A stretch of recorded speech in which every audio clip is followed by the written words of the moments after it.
Good afternoon and welcome to another Institute of Health Studies satellite seminar. We're broadcasting from the University of Plymouth. In the studio today we're very pleased to welcome Bob Gann. Bob will be a very well-known figure to many of you. He's Director of NHS Direct Online, about which he's going to speak today. Bob set up the Help for Health service as a registered charity in 1991, providing health information on self-help groups and other things. During the 1990s he also wrote extensively on consumer health issues, with a regular column in the British Medical Journal. He served on a number of national committees and advisory groups, and he was one of the 25 UK healthcare leaders to sign the NHS plan. He's now part of the national management team for NHS Direct, with responsibility for developing NHS Direct as a multi-channel service, and I think he'll be explaining what that means in his presentation. In the studio to discuss NHS Direct Online we have Annie Jenkin. Annie is a senior lecturer in emergency care here at the Institute of Health Studies at the University of Plymouth.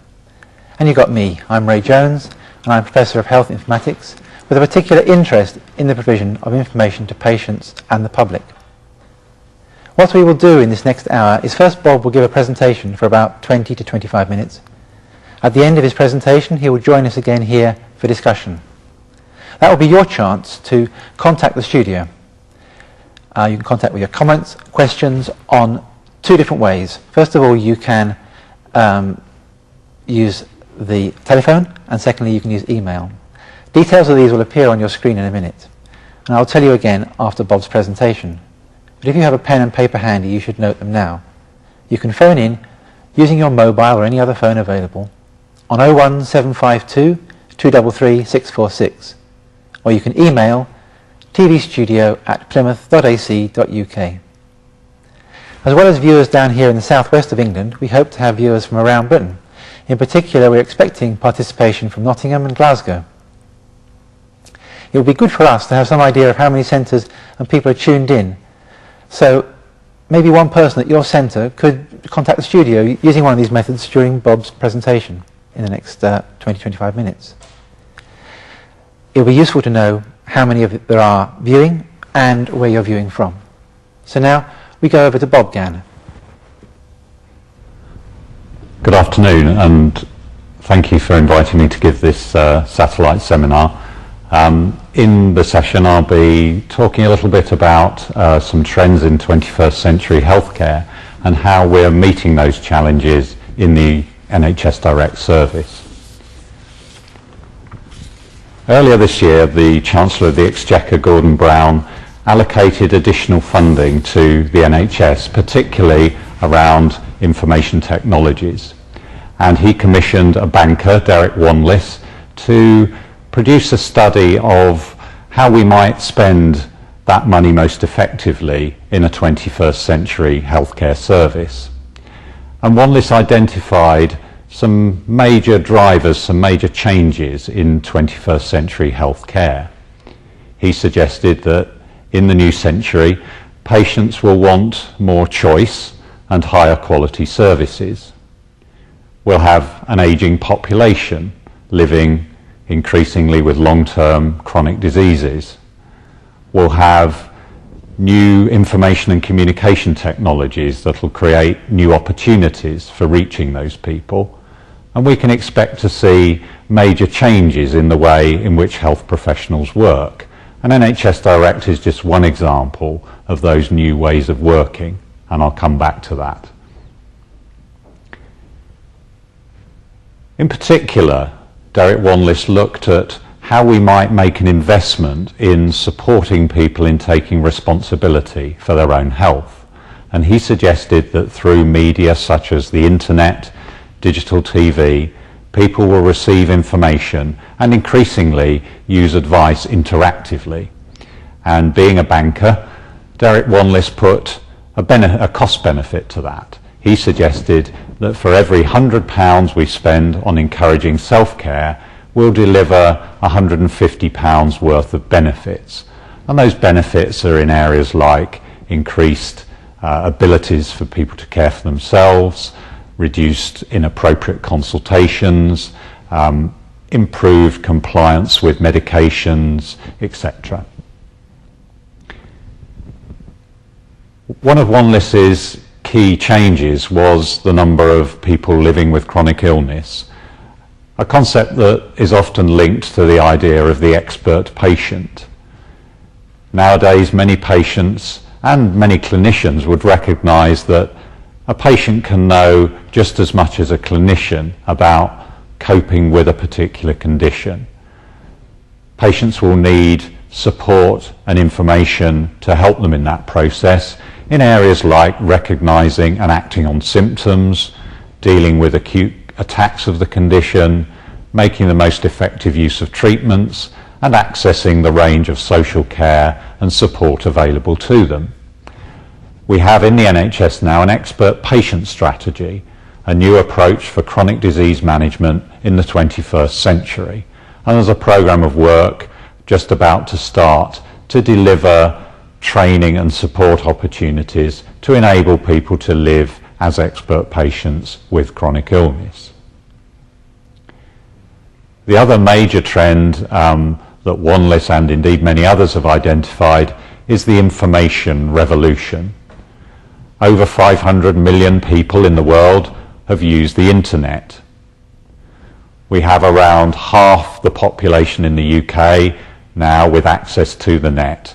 Latest figures suggest about 43% of UK homes are connected to the net, and many people also have access in the workplace and in educational settings.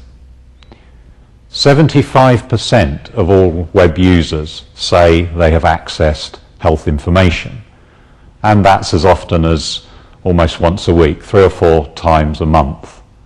Many people say that health is the most accessed part of the internet apart from pornography. We have 100,000 health websites. An article in the British Medical Journal suggested that figure. And obviously those are websites of incredibly varying quality, some very good, some extremely poor. One of the challenges we have in the NHS, I think, is to help people to navigate that confusing maze of resources and get access to the best quality information. So the information revolution creates enormous opportunities. And I'll go on later in the presentation to talk about ways in which we've used a range of communication technologies to help people to get that access that they need. So NHS Direct. NHS Direct is a combination of methods in which people can access information and advice. This is the clinical assessment system that all NHS Direct sites use to shape the inquiry when you telephone and speak to a nurse. We have 22 NHS Direct call centres operating every hour of the day, every day of the year, providing people with the opportunity to speak to a nurse about any issue that's worrying them. Typically, NHS Direct tends to be used by parents of young children, for example, with a crying baby in the middle of the night, not sure whether they need advice from a healthcare professional. In the past, perhaps they'd have had the option either of caring for the problem for themselves, with all the worries that that entails, or calling out their doctor in the night, which for many people is quite a serious escalation of the problem. NHS Direct offers a middle way, offers an opportunity for supported, appropriate self-care.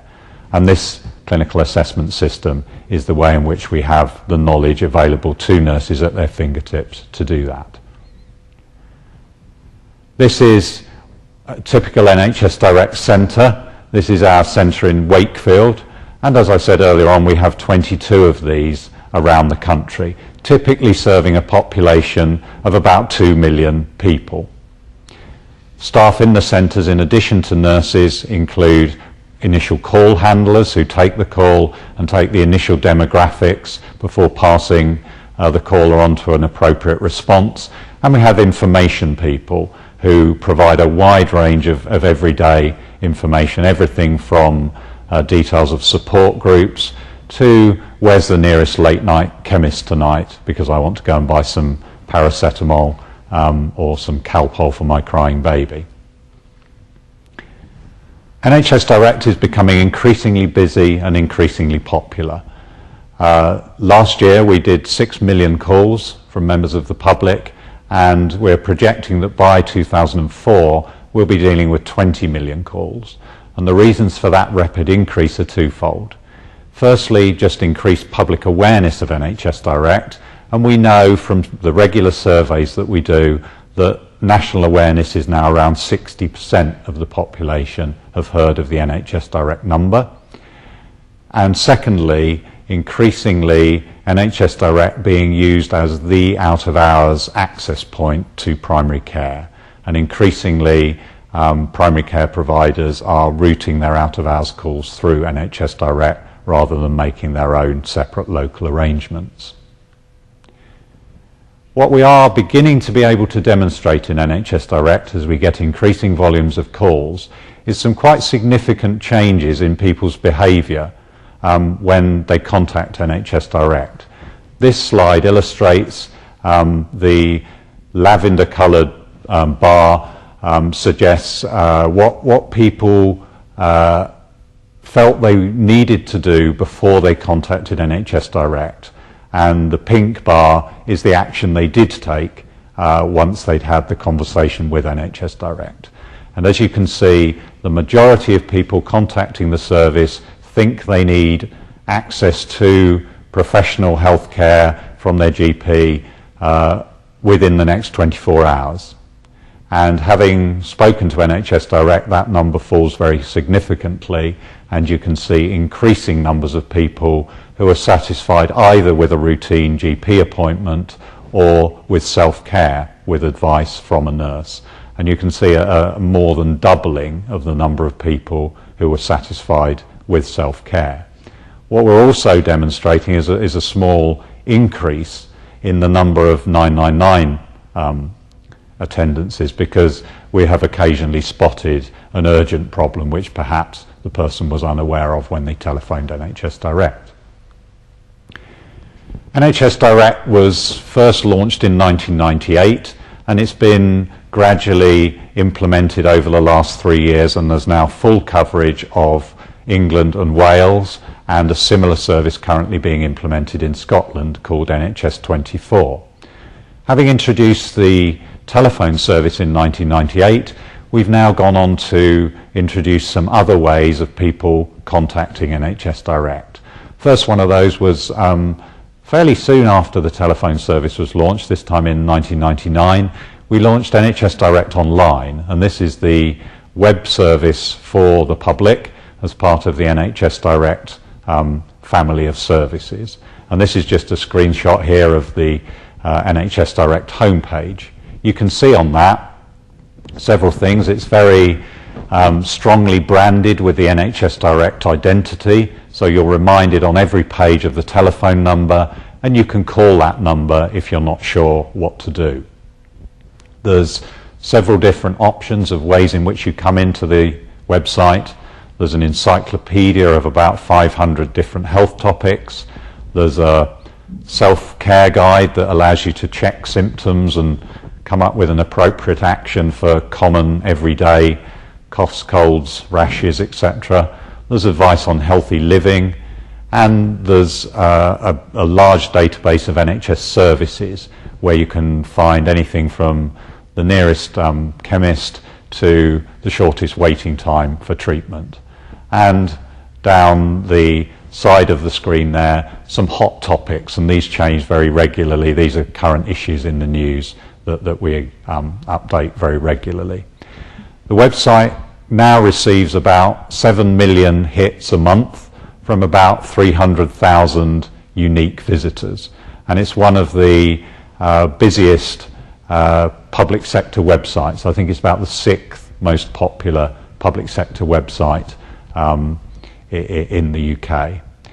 We very recently, in the last year, have introduced an online inquiry service where if people can't find what they're looking for on the website, they can submit an inquiry by email that's researched offline for them, and within 2 days an answer is posted on a secure web server and they can go and pick up that answer. I'll come back to some of the potential for that type of technology for clinical advice towards the end of the presentation. We recognise that although around half the population do have access to the internet, many people don't. Still around half the population don't. And it may well be that the kinds of people that we most want to reach with good quality health information are exactly those people who don't have the internet in their home, or perhaps aren't in employment or aren't in education, so they don't have access in those environments either. So we've developed a series of touchscreen information points. This is a picture of one here, and those have now been installed in about 185 or so settings, almost 200 settings. Settings like shopping centres, railway stations, National Health Service premises, pharmacies, libraries, etc. And it provides a cut-down version of NHS Direct Online that works in a simpler touchscreen way. And that's proved very popular as an additional option in which people can get access to our information. Now, clearly, for many types of health information, particularly sensitive, confidential things, a public touchscreen environment is not the most appropriate. But for many other things, particularly healthy lifestyle information or service information, where to find the nearest service, it's very appropriate, and we're looking at ways of taking that approach forward in future. We are particularly excited about the possibilities around digital interactive television.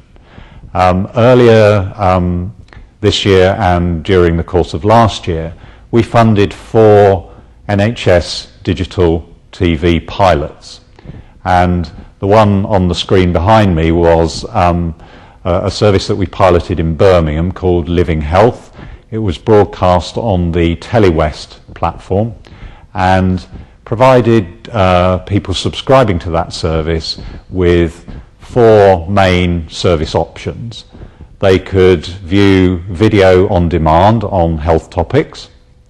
They could view content from NHS Direct Online, which we'd redesigned so it worked more effectively in the digital TV environment. They could see the NHS Direct nurse on their television screen when they were speaking to the call centre. And they could also book an appointment with their GP. And some of the GPs in Birmingham allocated part of their appointment diary to the NHS Direct Digital TV service. Probably the last 2 of those things, the NHS Direct InVision service, where you could see the nurse, and the GP bookings, attracted by far the most interest in the media and in policy making, but actually had fairly low take-up from the public. Possibly we think it was almost too good to be true. It was something that people weren't particularly familiar with yet, but will become increasingly so in future. With NHS Direct InVision, the nurse couldn't see the caller, so it wasn't a full 2-way television-supported conversation. But it did have the advantage of the nurse being able to illustrate on a video screen behind her options when making an initial diagnosis, and also to show visual images to support the advice she gave over the television. The GP appointments, again, as I say, people almost felt that was too good to be true, and there were examples of people booking the appointment online and then telephoning or going round to the practice to make sure that that was okay. And I think we need to get through that credibility gap, perhaps, in the use of those technologies. Those pilots were very successful. We've had a recent evaluation of them, which has just been completed, we found great success in reaching the population, more older people and more men than use other NHS Direct channels like the telephone service and like the online service. We are now funding a national rollout of NHS Digital TV from April next year and see particular opportunities for reaching a wider audience and delivering both information and increasingly a range of transactions, including bookings via the digital television service. We never forget that for many people, still, the most convenient channel, the most convenient medium is none of those electronic mediums at all. It's simple print. So we've produced a print version of the self-help guide, which is on the website, simple self-care, home remedies. We've distributed about 1 million copies of that self-help guide, particularly to parents of new babies. And that's proved extremely popular. And we're looking at ways of increasing the distribution of that in future.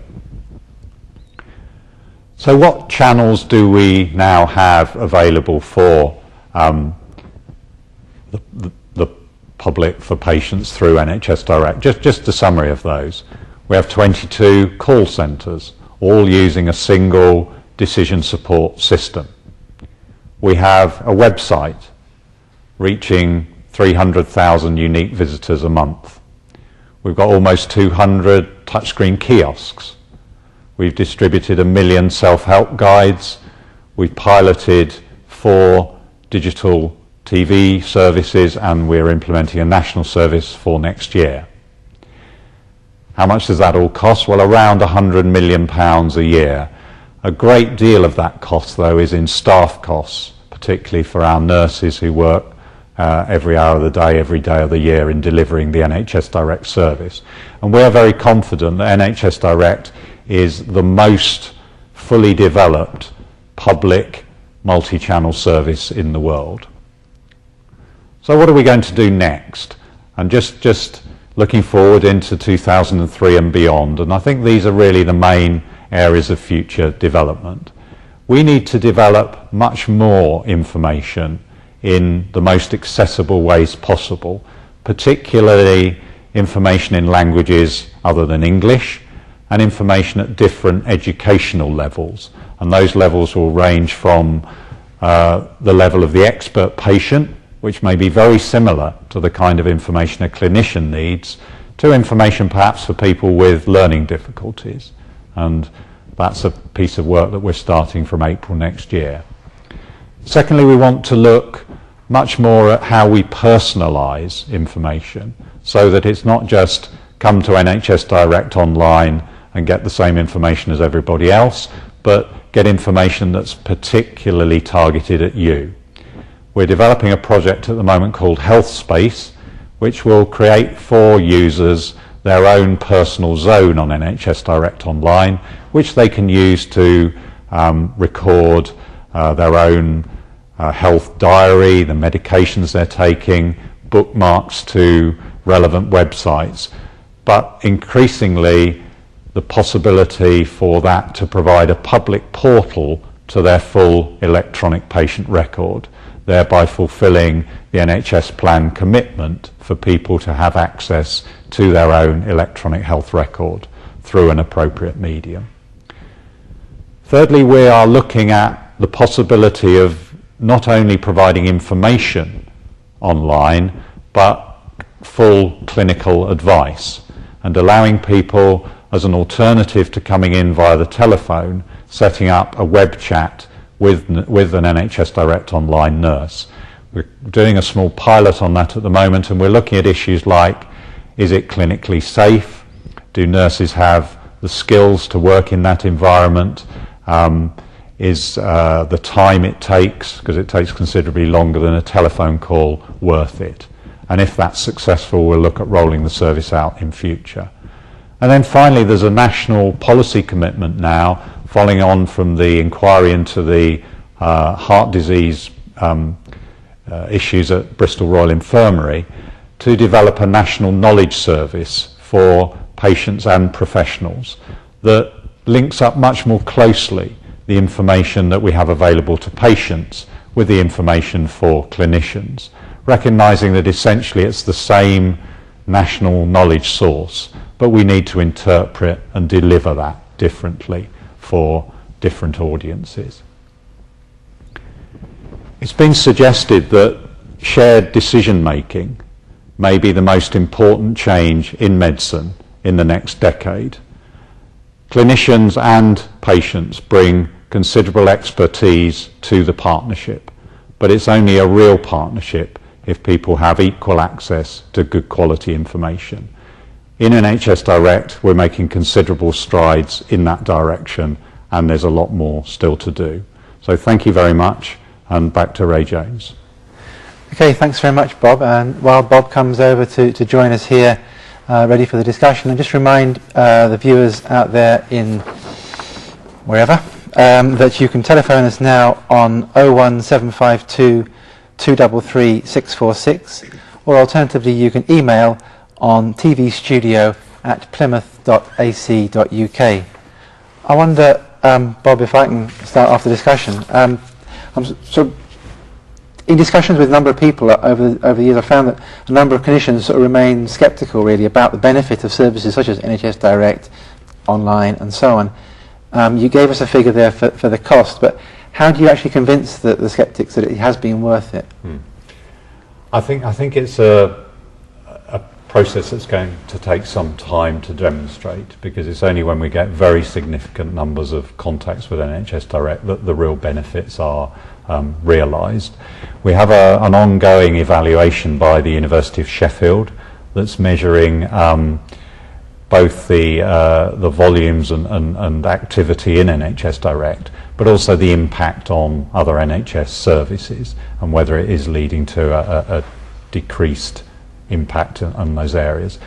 Findings so far suggest that the volume of demand is not particularly affected, but the appropriateness of that demand probably is, and there is increasing evidence now of, as I showed briefly in the presentation, of improved self-care, but also the calls that the appointments that are taken up in the NHS are more appropriate. Okay, we have a call in from Glasgow. So, hello Glasgow, nice to hear from you. We have the question, please. Hello, can you hear me? We can. Yep. My name is Dr. Harpreet Coley. Sorry, there's only one of me here, and You need to mute your TV, Harpreet. yeah, I'll turn the TV off. I'm getting the echo from that. The question I had, you obviously mentioned NHS 24 in Scotland, which is providing the same service north of the border.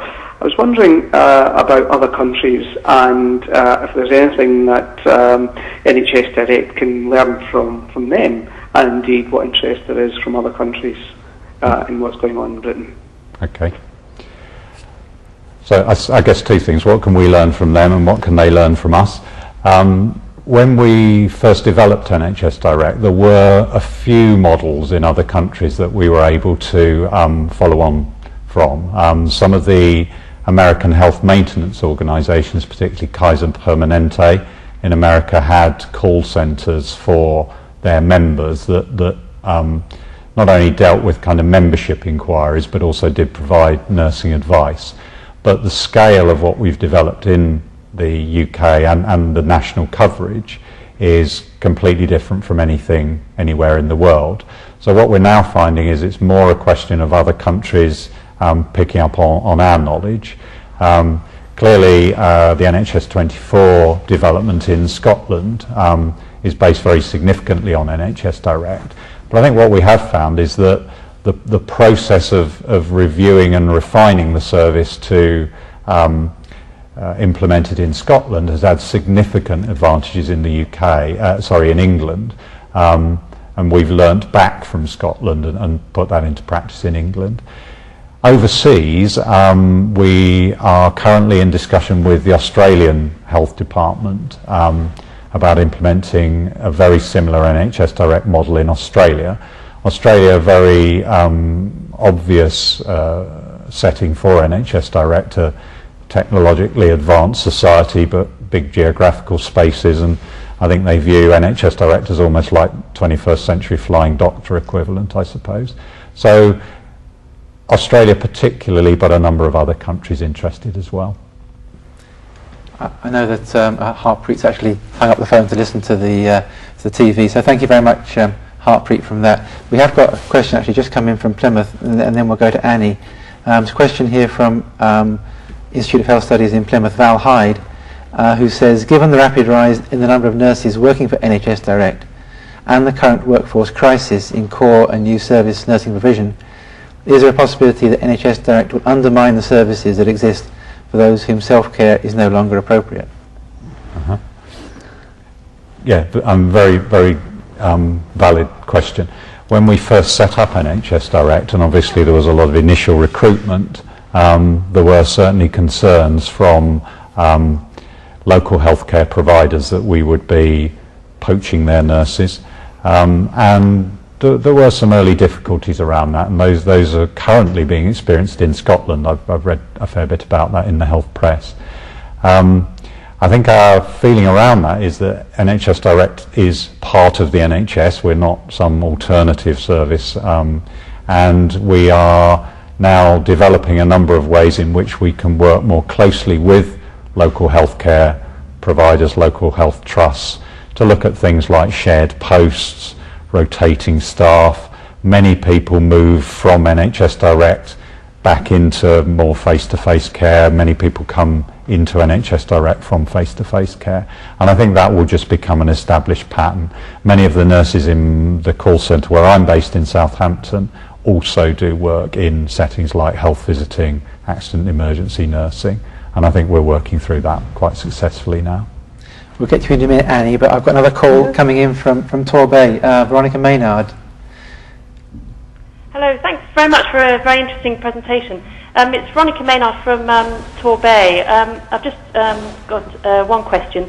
I was just interested to know what training are given to nurses or healthcare professionals who are working at the NHS Direct online call centres, and also how you evaluate the advice that they actually give.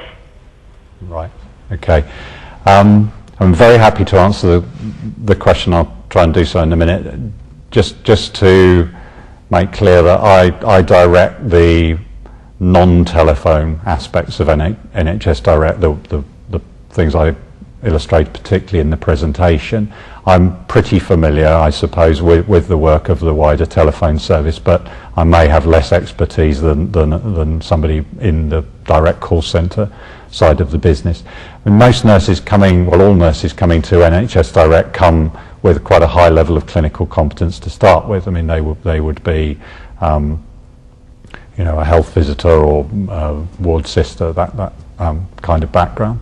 They have particular training in using the decision support software. That's probably one of the most important pieces of training, and indeed in communication skills as well.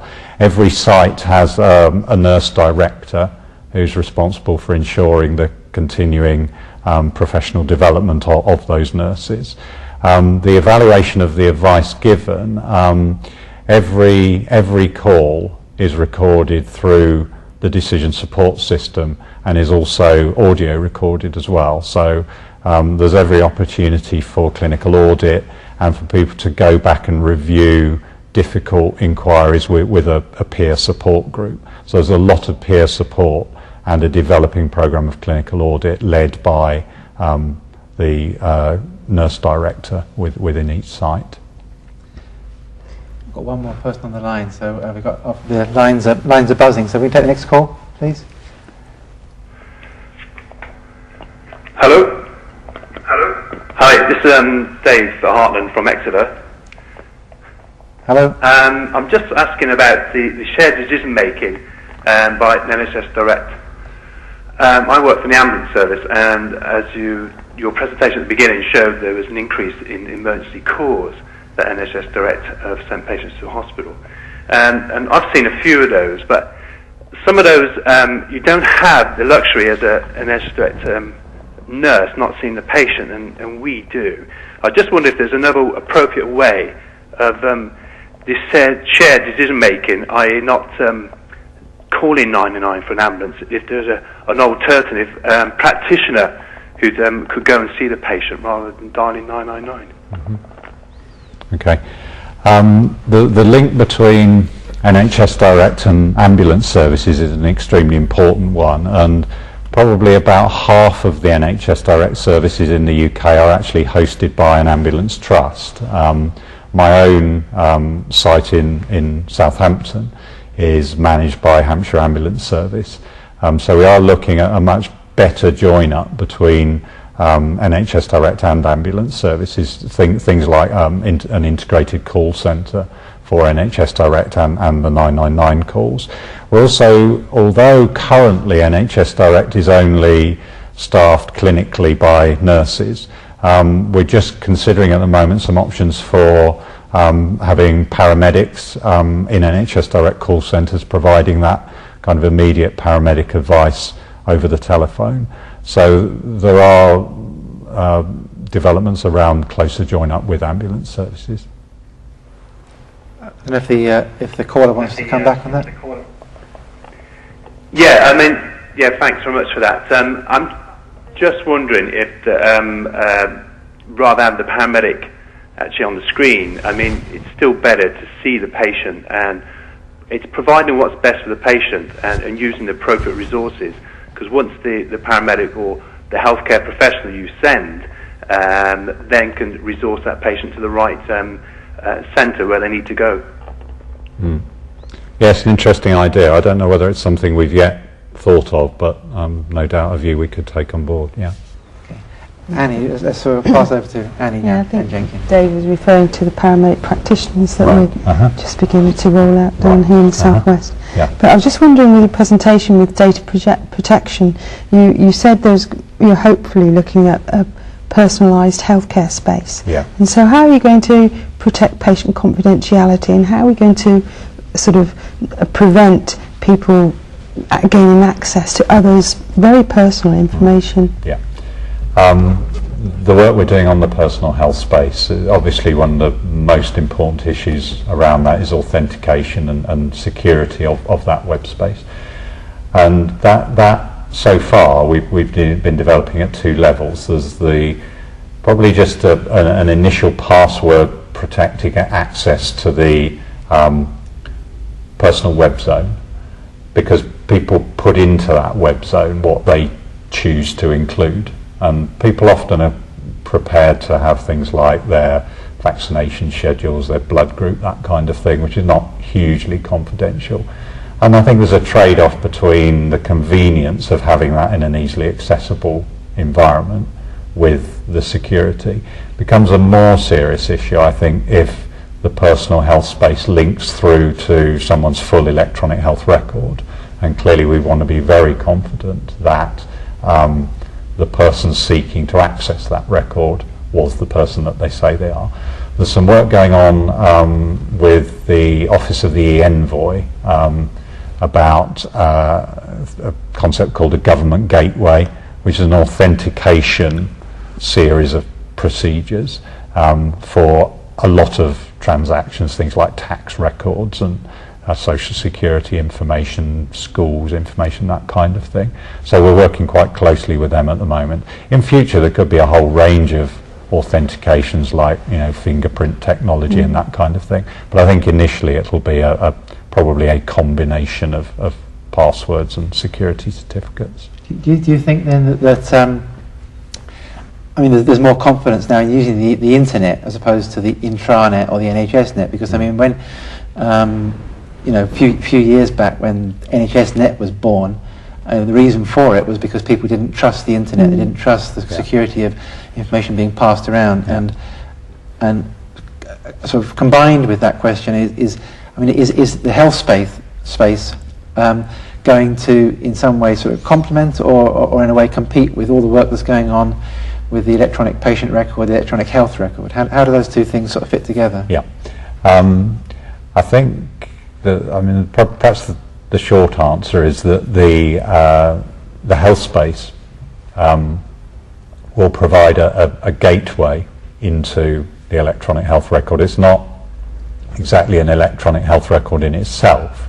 It's a way in which people might use a familiar technology, increasingly familiar technology, the internet, to keep not only their own personal information, but to link through an authentication gateway into the health record. So the work on developing the electronic health record is going on behind the scenes already, obviously, and there may be the option to link through health space if we prove that the technology is acceptable and that the authentication is robust enough.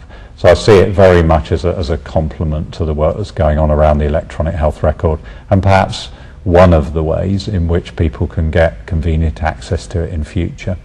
Do you think, though, that the professional views about the internet versus the NHS net now, that more people have more faith in the internet, because that was, and will the NHS, it's not fair to ask you this question really, but will NHS net continue, or can we actually get rid of it? I think there will still be things where the NHS, as with any major organisation, will want its own intranet. It will want its own environment in which to do things. The significant thing, though, with access to electronic health record via the internet is the commitment in the NHS plan and government policy for public access to it. And there have been a number of expensive solutions like smart cards, etc., that have been suggested, and we at least need to test whether we can't use increasingly ubiquitous, readily accessible technologies such as the internet to deliver that. Okay, we have a question from Exeter, please. Caller, please. Hello, it's Richard Bramwell calling from Exeter. Speaking from an ambulance service point of view, just wondering if there's any evidence that the existence of NHS Direct is leading to delays in dialing 999. Interesting question. Short answer is I don't think I know, and I don't even know whether we've got that information.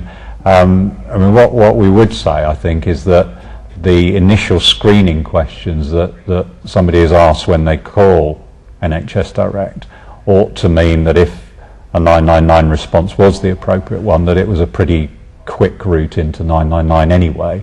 And I suspect that people are more ready to dial NHS Direct than they would be to originate a 999 call. So as long as those calls are appropriately triaged and 999 is activated when appropriate, I would hope there'd be very little delay.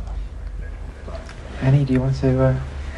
Yes, I was just coming out from the 999 side of things at the moment, but I was just wondering what measures are being taken to identify benefits in terms of health outcomes in relation to NHS online.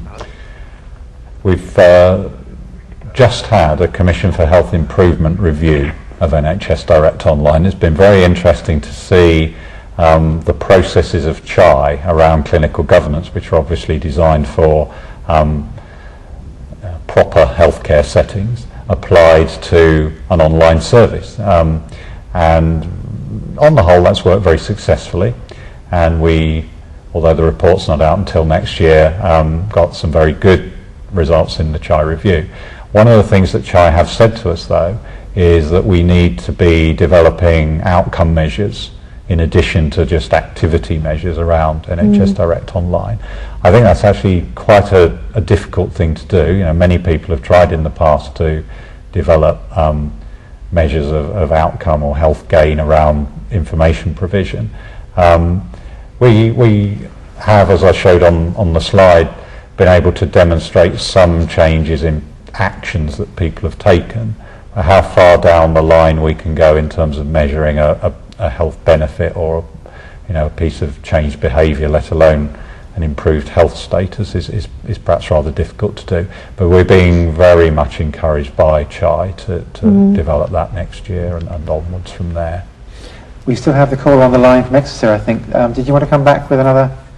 Oh, he's just gone. Okay, right, he has just gone. Can I Carrie, sort of comment on that? It seems to me that the one area as you move more and more into the personalised bit, it becomes easier actually to look at health outcomes, because with the general health information it's very difficult, whereas, for example, if we were looking at the health space, I mean, you could imagine, you could do some randomised trials, you could have sort of measures of well-being and so on, I guess. I think that's absolutely true, because firstly we've got a population that we can capture if we want to, but also we've got a more longitudinal relationship. Most contacts with NHS Direct are completely short-term, episodic. They just come and go, and we know no more about them. Through a personal health space which might build up with a whole series of advice that's been given from NHS Direct and been posted into that health space, we can track someone's experience in using NHS Direct and perhaps see some benefits from that. Can I turn to the equity issue? I mean, one of the things about, as you know, I've got an interest in the kiosks and had an interest in these kiosks, but they come down here to the southwest, a rural area. Kiosks probably work well in deprived urban areas where you've got a good number of people who could make use of them. Have you got any thoughts, any future ideas about what NHS Direct Online might be doing to get to sort of rural populations, apart from the internet? We certainly want to provide an increasing level of kiosk access, and I think we're perhaps changing our thinking a bit around the way in which we do that. In the past, as you know very well, Ray, and have been involved in evaluating the kiosks, we have had our own NHS Direct branded kiosks, and they do nothing else other than that. There are a whole range of kiosks now. I mean, we've all seen them in railway stations, and every time I'm in a motorway services there's a kiosk there with links to various resources, and it may be a better approach, I think, to provide NHS Direct content on other people's kiosks rather than just our own boxes. We're also looking at some of the other places in which people naturally go for information. Obviously places like public libraries, and we've done a bit of work in public libraries promoting access to NHS Direct Online through that. And we've got a current piece of work that we're just starting with UK online centres, and there are a lot of those. I mean, I was in rural Dorset 2 or 3 weeks ago and went into Wareham railway station, and actually on the Wareham railway station platform area there was a UK online centre where people could go and just use a series of public access terminals with access to the web, and those kinds of environments might perhaps be helpful in future. There's also been work done looking at the role of the post office as a kind of information general practitioner. Pilot work in Leicester on that recently, and that's another possible access point increasingly, I think. Yeah, I just want to pick up again another point with cultural aspects of NHS Online and Direct, obviously. Within the southwest, we're clearly seeing increasing numbers with refugees, with people from different cultures and ethnic backgrounds, and I haven't seen anything on the literature that's indicating you're going to broaden your language base, really. Okay. What's happening there? Yeah, we recognise that as a major need. We within the telephone call centres, although we do have staff who have a range of language skills, or perhaps from minority ethnic populations themselves, we don't route calls specifically to people with language skills, because everybody in NHS Direct is a generalist who can answer any inquiry using the support software. So the way in which it works in the call centres is that we subscribe to Language Line, which is a telephone interpreting service used in a lot of public sector organisations, the NHS, the police, social services, etc. We are next year implementing a national translation and interpreting service through NHS Direct. And on the website we have a series of audio clips in languages other than English. And the reason for doing it in audio was that we were finding from the advice we had from multicultural health advisors that quite often people weren't necessarily literate in their own language, let alone in English. So audio is quite a good way of doing that. I think the most optimistic area for developing this further is the digital TV work and the opportunities for developing content in languages other than English. The fact that take-up of digital TV amongst minority groups is quite high. If you've got 200 channels, you've probably got the option of having a number of them in languages other than English, and I think that's probably our most preferred mechanism in future for taking that forward. And I expect there's also scope with, if you think this is technology for the future, there's also scope with perhaps working with children and schools in projects that would develop and make some of the information sort of appeal to adolescent as well as the child. That might be. Yes, I think at the moment NHS Direct Online is, pretty much all things to all people and isn't particularly targeted at special populations, but certainly young people, likely to be quite good web users, likely to want information presented in some rather more lively and interesting ways. I think if you're going to do it, you've got to do it properly, though. I mean, absolutely. You don't want to end up looking like some trendy vicar, do you? I mean, my kids would probably be extremely discriminating about what they thought was appropriate in use in that environment. We think the web chat with a nurse may actually be quite popular with young people too, and young people who may not like using the telephone but spend a lot of their time on chat rooms may find that web chat environment particularly helpful. Is there any idea of trying to bring in mobile technology into this? I mean, how does mobiles? That's what the kids all use, isn't it? That's right. Yes. Excellent. Yeah. We have started to look at mobiles in quite a small way so far, but looking at possibly three main things. Simple information on mobiles.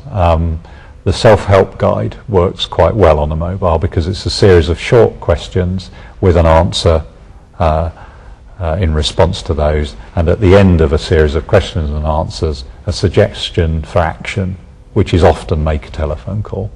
And that suggestion with a phone in your hand is quite a powerful message.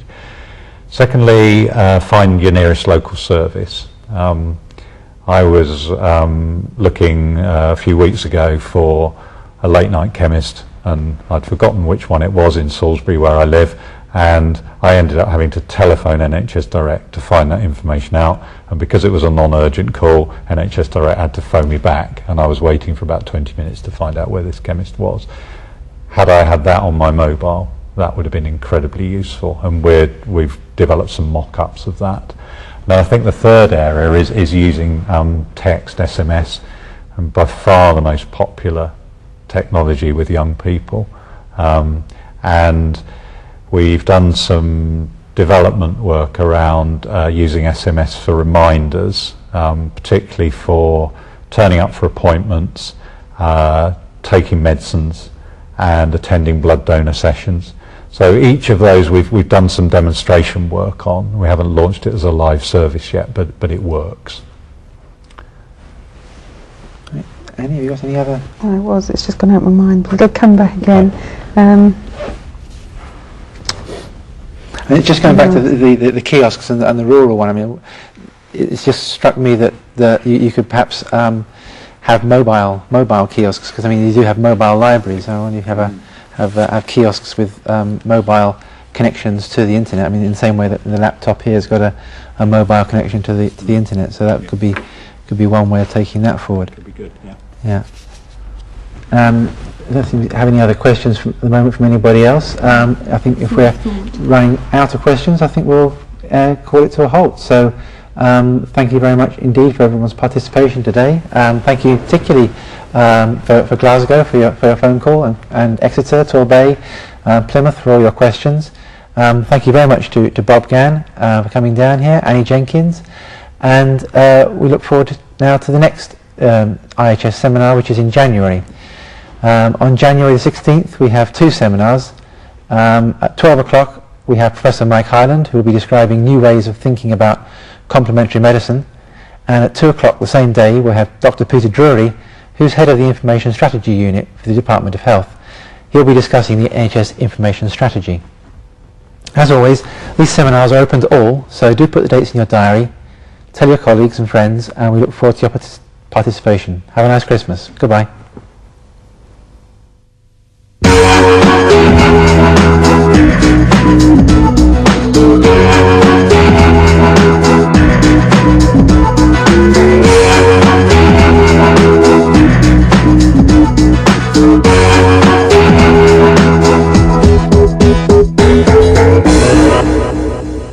Communication technologies to help people to get that access that they need. So NHS Direct. NHS Direct is a combination of methods in which people can access information and advice.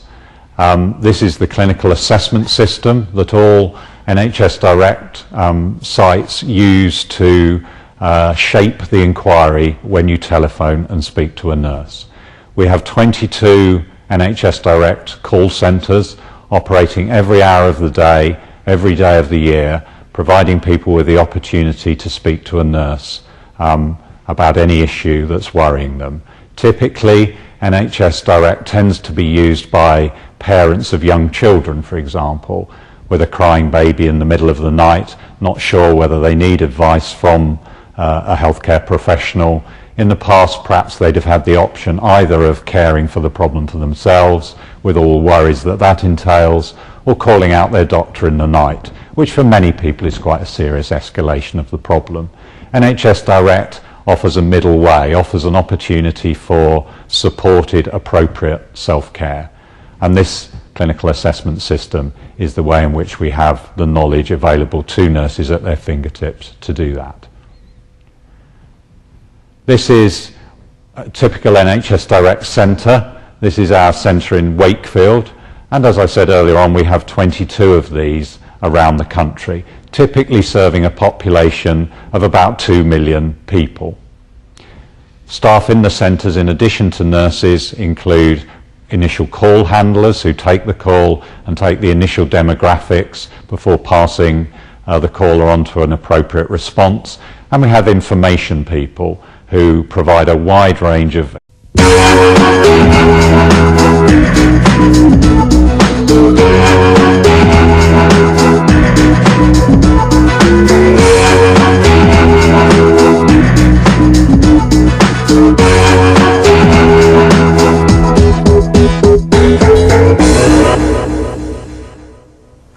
Good afternoon and welcome to another Institute of Health Studies satellite seminar. We're broadcasting from the University of Plymouth. In the studio today we're very pleased to welcome Bob Gann. Bob will be a very well-known figure to many of you. He's Director of NHS Direct Online, about which he's going to speak today. Bob set up the Help for Health service as a registered charity in 1991, providing health information on self-help groups and other things. During the 1990s he also wrote extensively on consumer health issues with a regular column in the British Medical Journal. He served on a number of national committees and advisory groups, and he was one of the 25 UK healthcare leaders to sign the NHS plan. He's now part of the national management team for NHS Direct, with responsibility for developing NHS Direct as a multi-channel service, and I think he'll be explaining what that means in his presentation. In the studio to discuss NHS Direct Online we have Annie Jenkin. Annie is a senior lecturer in emergency care here at the Institute of Health Studies at the University of Plymouth. And you've got me. I'm Ray Jones, and I'm Professor of Health Informatics with a particular interest in the provision of information to patients and the public. What we will do in this next hour is first Bob will give a presentation for about 20 to 25 minutes. At the end of his presentation he will join us again here for discussion. That will be your chance to contact the studio. You can contact with your comments, questions on two different ways. First of all, you can use the telephone, and secondly you can use email. Effective use of treatments and accessing the range of social care and support available to them. We have in the NHS now an expert patient strategy, a new approach for chronic disease management in the 21st century, and there's a programme of work just about to start to deliver training and support opportunities to enable people to live as expert patients with chronic illness. The other major trend that Wanless and indeed many others have identified is the information revolution. Over 500 million people in the world have used the internet. We have around half the population in the UK now with access to the net. Latest figures suggest about 43% of UK homes are connected to the net, and many people also have access in the workplace and in educational settings. 75% of all web users say they have accessed health information, and that's as often as almost once a week, 3 or 4 times a month. Many people say that health is the most accessed part of the internet apart from pornography. We have 100,000 health websites. An article in the British Medical Journal suggested that figure. And obviously those are websites of incredibly varying quality, some very good, some extremely poor. One of the challenges we have in the NHS, I think, is to help people to navigate that confusing maze of resources and get access to the best quality information. So the information revolution creates enormous opportunities, and I'll go on later in the presentation to talk about ways in which we've used a range of Details of these will appear on your screen in a minute, and I'll tell you again after Bob's presentation. But if you have a pen and paper handy, you should note them now. You can phone in using your mobile or any other phone available on 01752 233 646, or you can email tvstudio@plymouth.ac.uk. As well as viewers down here in the southwest of England, we hope to have viewers from around Britain. In particular, we're expecting participation from Nottingham and Glasgow. It would be good for us to have some idea of how many centres and people are tuned in. So maybe one person at your centre could contact the studio using one of these methods during Bob's presentation in the next 20-25 minutes. It will be useful to know how many of there are viewing and where you're viewing from. So now we go over to Bob Gann. Good afternoon, and thank you for inviting me to give this satellite seminar. In the session I'll be talking a little bit about some trends in 21st century healthcare and how we're meeting those challenges in the NHS Direct service. Earlier this year, the Chancellor of the Exchequer, Gordon Brown, allocated additional funding to the NHS, particularly around information technologies. And he commissioned a banker, Derek Wanless, to produce a study of how we might spend that money most effectively in a 21st century healthcare service. And Wanless identified some major drivers, some major changes in 21st century healthcare. He suggested that in the new century, patients will want more choice and higher quality services. We'll have an ageing population living increasingly with long-term chronic diseases. We'll have new information and communication technologies that will create new opportunities for reaching those people. And we can expect to see major changes in the way in which health professionals work. And NHS Direct is just one example of those new ways of working, and I'll come back to that.